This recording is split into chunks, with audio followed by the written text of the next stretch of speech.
எனக்கு காலேஜ் டேஸ்லேருந்தே ஒரு திங் வாங்கணும் அப்படின்னா அது வந்து ட்ரைபாட் தான்.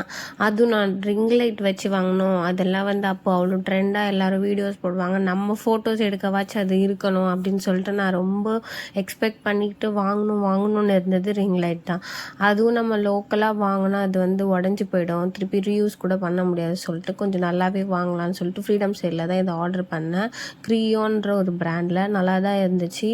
அதை ஓப்பன் பண்ணால் தனியாக ரிங் லைட் தனியாக, அந்த ட்ரைபாட் தனியாக இருந்துச்சு. ட்ரைபாடோட குவாலிட்டி சூப்பராக இருந்தது. நல்லா ஸ்ட்ராங்காக இருந்தது, ஸ்டிஃபாக இருந்தது. ரொம்ப அப்படியே லூஸாலாம் இல்லை. நல்லா க்ரிப்பாக இருந்தது. ஃபிக்ஸ் பண்ணுறதுக்கு ரொம்ப ஈஸியாக இருந்தது. நம்ம யாரோட ஹெல்ப்பும் இல்லாமல் ட்ரைபாட் ஃபிக்ஸ் பண்ணிக்கலாம். சும்மா அதை இழுத்து அந்த நல்ல ஒரு லாங் லென்த்தில் இருந்ததும் கூட.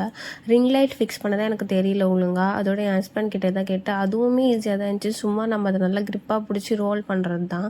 இது வந்து நம்ம அட்டாச் பண்ணுறது ரொம்பவும் ஈஸியாகவும் இருக்குது. லைட் குவாலிட்டியும் சூப்பராக இருந்தது.